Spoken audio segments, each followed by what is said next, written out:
Hey you guys, and welcome to my channel if you are a newcomer, or welcome back if you've been here before. And I'm just gonna jump right into it. This video is gonna be talking about the personal statement, and I don't even want to limit it to just personal statements. Any type of persuasive essay that you may be writing, or an essay that may be responding to a prompt. So these tips can be used for that type of essay, that type of prompt, that type of writing assignment. So the first thing that I want to do is, one, talk about why the personal statement is so important. I am a personal statement advocate.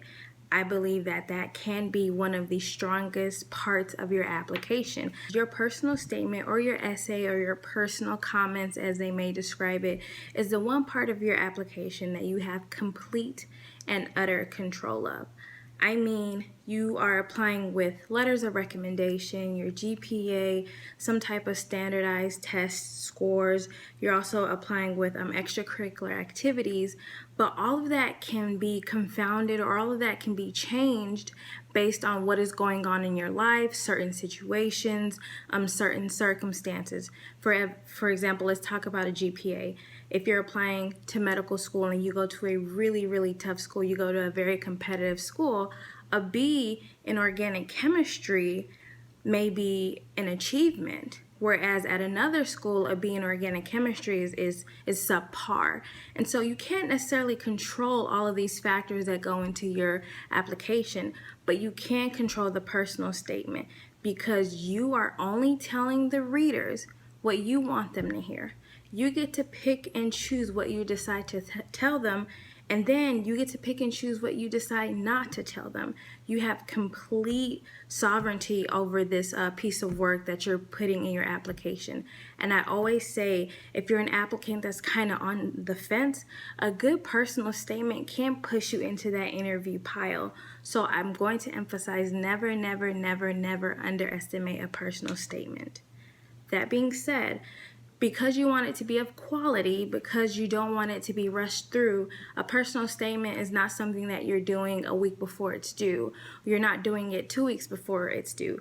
I've written tons and tons of personal statements. I've helped people write their personal statement. And for me, and even when I'm helping other people, it's always a process. And I always say, if you dedicate 30 minutes once a week for a year, you find out you're going to apply to some program a year before, you dedicate only 30 minutes once a week, that can give you almost 25 hours over the whole year just to work on your personal statement. And that way you're actually able to bring new eyes to it. And I'm not talking about other people reading your personal statement. I'm talking about your eyes. You may jot some things down. You may create an outline. You may talk about one circumstance or one situation, and realize, 3 weeks from now, hey, that's actually not how I want to respond to a prompt. Let me actually take this avenue or this way. And so just you constantly seeing your personal statement is what's going to make it the best work that you've ever put out. So that's the disclaimer I want to put out there. The second thing I want to talk about is, why do I care so much about a personal statement outside of it being super important? Some of my followers know I did competitive speech and debate growing up. And growing up for 12 years, I was competing in one of the most competitive states. And after I competed, I became a speech and debate coach. So a lot of that time I spent investing in writing, public speaking, learning how to persuade someone. And all the tips that I'm going to say in this video are going to be exactly what I use to create debate cases, create briefs, create speeches, create all of my oratories that I was very successful with when I was a competitor. So I'll talk about some tips, and then I'll transition into pitfalls and things to avoid when we start talking and we start writing about our personal statement. All right, so let's talk about the first tip. But specifically within medicine, this tip definitely applies. Address the prompt in this way because it's easiest. The prompt you should be asking or answering, why do I want to go into medicine? Most people know that when you're applying to medical school and when you're applying to residency, the prompt is very vague. You can literally write almost about anything, but for the most part, they want you to write about something medically related, what motivated you, maybe if you need to discuss some, blemishes on your application or anything of that nature. But I say always address the prompt as if it's asking, why do you want to go into medicine if you're a pre-med student, or why you want to go into surgery, or why you want to go into radiology if you're applying for those residency programs as a medical student. So what exactly do I mean? Let's say I was creating a residency application and I was applying to surgery. So I would think about maybe one event that motivated me or pushed me and told me that I really wanted to become a surgeon. I'm going to make it up and say it was some moment in the OR. So I talk about that moment in the OR, and that's literally the focus of my paper, talking about that moment in the OR, and then I can easily link that event to now talking about what have I done because I fell in love with surgery. And now I can throw in tidbits from my CV. And I call that brownie points. They're free points because now you're basically able to boast and brag about yourself, and it's in a relevant context. So you like surgery. You then talk about, because I love surgery so much, or because it motivated me, however you want to phrase it, this pushed me to join the surgery student interest group at my school. And I was able to participate in surgery research and be able to present this. And obviously you'll say it in a better way than that. But now you can literally talk about multiple things in this one essay, and it all seems relevant, and it makes sense and it flows, because you use the prompt of, why am I motivated to go into this field? Okay, so that's the best way to approach that prompt. Make it very open-ended, it's very versatile, and then it's easy, and it allows you to boast and kind of brag about yourself in a way that doesn't seem like you're full of yourself, okay? I will say that when you do that, don't boast and brag way too much, right? You don't want to pump your personal statement with things that you've done and all your accolades and recognition. No one wants to hear all of that, and then two, you simply just don't have the space or the character count for that. So that's my first tip. Always stick to that theme of what is motivating me to apply to this certain position, okay? And it's great that you use this tip, because then I can link it to how we're gonna build the rest of your personal statement. If I'm going to be honest, the introduction is the hardest part for me to write, simply because the introduction has to grab the audience's attention. What can we do to make sure that we're doing that? With the introduction, to make sure that it's grabbing someone's attention, the first thing that you can do is describe the scene. Just describe the scene. And I'm going to put a little asterisk on this tip, because I am going to come back to it later. But what do I mean by describing the scene? Okay, let's go back to the surgery example. So let's say the moment that I fell in love with surgery, I was in the OR. Well, instead of describing that OR scene, because I'm probably going to describe it later in that body paragraphs, I'm actually going to describe maybe a few weeks before my surgery rotation. Maybe I can talk about the frustration that I was feeling because I didn't find a specialty that I actually enjoyed. And so you want to start with that theme, and that's exactly why I say stick with that prompt of why you want to go into medicine or why you want to go into that field, and then find that one event or that series of events, and then think about things that happened around that same time and use that in your introduction to describe the scene. So for example, you can say something to the effect of, here I was, a third-year medical student, 85% of the way through my third year, and I still had not figured out what I wanted to do with the rest of my life. So you're describing what happened right before that momentous motivational event that you're going to describe later in your body paragraphs, okay? So that's the first tip, describe the scene. And what goes along with this tip is the next thing I'm going to say. Don't give us too much. Okay? Don't give us too much. I don't know how many times I've edited a personal statement. Off the bat, they give me like the climax of their story. And it's just like, I didn't have to work for it. Like, why do I have to read it if you're going to tell me in the first sentence, correct? That's like saying someone was motivated to go into medicine because, something crazy happened, like they lost their leg, right? You wouldn't start your first sentence off with, so I lost my leg. No. You wouldn't even probably end that first introductory paragraph with, and then I lost my leg. Probably not. You don't want to give the audience too much because then there's no reason for them to continue reading, okay? So that's the second tip.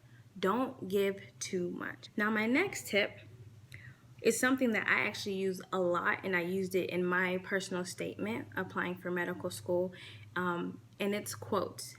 Use quotes to help you form, your introductory paragraph. And I'm going to be cautious with this because a lot of people use quotes by people we don't care about. I'm not going to be intrigued to read a personal statement and it starts off with Abraham Lincoln once said.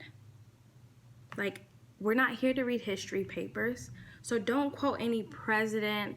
Don't quote famous historians. In fact, my tips are always don't quote anyone that we know.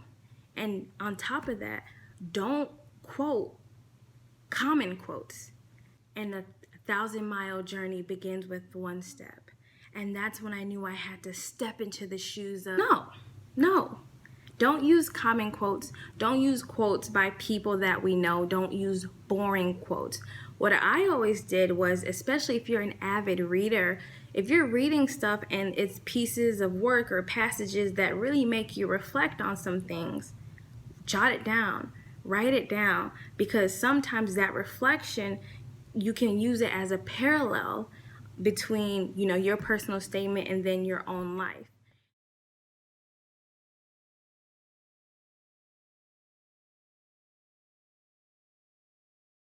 So what you guys just read was the introduction to my personal statement when I was applying to medical school. I will tell you that the event that I chose to focus on in the body of my statement was when I finally understood that me and my mom had unique cultural differences, and those differences really impacted how we saw medicine in the United States. However, you would never see that coming if you had just read my introduction, which is what I say, don't give away too much information. You want to be able to reel the readers in. Now, I will say that where I use the quotations or talking about a passage is in that second and third sentence where it starts off, he suggested that the essential human element, etc., etc. So that is where I'm paraphrasing what I read. Immediately after that introduction paragraph, in that second paragraph, you see I'm using it as not only a transition, but an explanation on why I even talked about that passage in the first place. I'm creating that parallel between what that writer said and how that's going to relate to my life and then my experience. And along with that second paragraph, I'm actually using the other tip that I described, which was describing the scene. So I'm talking about how I was in the doctor's office, and then I use quotes on what my mom actually said. Okay, and then the final tip about the introduction that I'm going to say is probably the most important tip. You have to be authentic. You have to be genuine. There are times where I'm trying to dig out information from people when I'm editing their personal statement, and I'll say, they'll have this event that they're focusing on, and then I'll say, hey, can you tell me what happened right before then? Or can you tell me, what was this person doing? Or can you tell me, and I'll ask them questions, but they can't tell me. And they can't tell me because it never really happened to them in the first place. And so I really want to stress your personal statement, one, needs to be truthful, and it needs to be authentic and genuine. Why? Because one, no one wants a liar applying to their program. And then on top of that, even if you are a liar, we really can tell when things did not happen to you. The writing is different. The voice that you create in your paper is different. So when you are not authentic and when you're not truthful, it's way easier to say there's no way this happened to this person.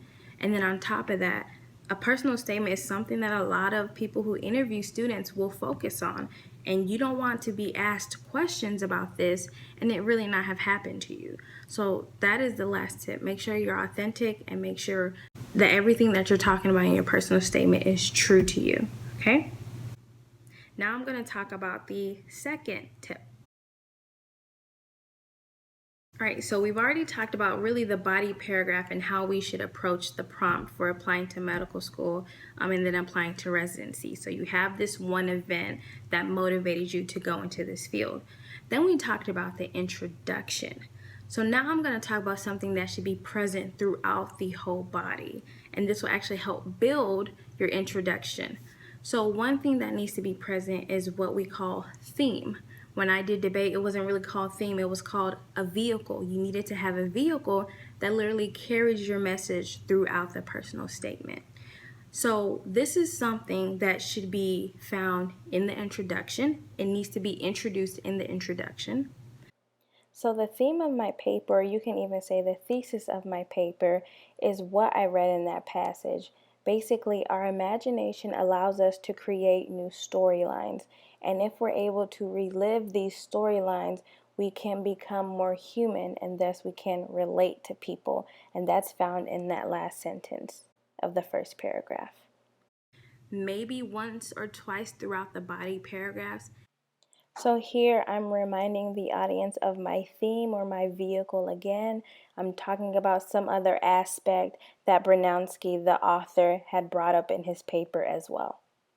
And then you have to talk about it again and reference it again in the concluding paragraph. So here is the concluding paragraph where I'm bringing up the theme again, and it's more so for your audience and you telling them, hey, my statement is full circle. Remember what I talked about in the beginning? Well, let's go back to that and now let's reflect. So there's at least 3 times that you need to talk about this theme, and you have to refer to it again, because if you don't, then it's not a theme, right? During the COVID pandemic, you sat down and did a 1,000-piece puzzle with your mom, and for some reason you realized that you really love to do puzzles and you really love solving problems, etc., etc.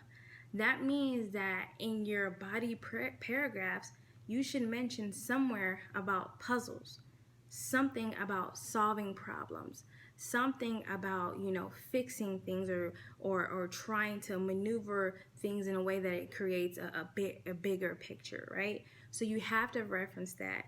So make sure that you have a theme, and make sure that the theme is kind of interesting. It doesn't have to be something like a puzzle. It doesn't have to be, something grand, but make sure that it's something that you can carry throughout your personal statement. So the next tip that I'm going to talk about is going to be audience. I can't stress this enough, and I know I'm stressing a lot of things, but I cannot stress this enough. You have to know your audience. You have to know your audience. As pre-med students, as medical students, as anyone who's applying to a professional school, MBA, law school, whatever the case may be, a lot of us are type A. We're neurotic, we're OCD about stuff, and I want to admit that a lot of the time that can make us tone deaf. We don't necessarily understand what's going on, nor do we understand how what we're saying can impact other people, because it's just so much stuff running through our own brains that we're not actually processing what's happening. So you have to know your audience. Who is your audience when you're submitting this personal statement? Your audience are going to be physicians, people who hold PhDs. They're going to be people who work in the medical school. They're going to be people who work in the law school, the business school. So I'm saying that to say you're going to be talking to people probably about medicine, and you're going to be talking to someone who probably lives, sleeps, and eats medicine. They are a doctor. They know what you're talking about. for the most part. So just be cognizant of that. And I'm going to address this point again because this is where a lot of us fall short when we're writing our personal statement. We simply are kind of oblivious to who's reading this, and we don't necessarily take into account their own feelings about things that we're writing. So these are the tips that I use to, one, start the outline for my personal statement and then create the body paragraphs and create a really good introduction. Click on my next video because then I'm going to discuss part 2, which talks about all the pitfalls and all the things that we want to avoid in our statement. Don't forget to comment, like, and subscribe.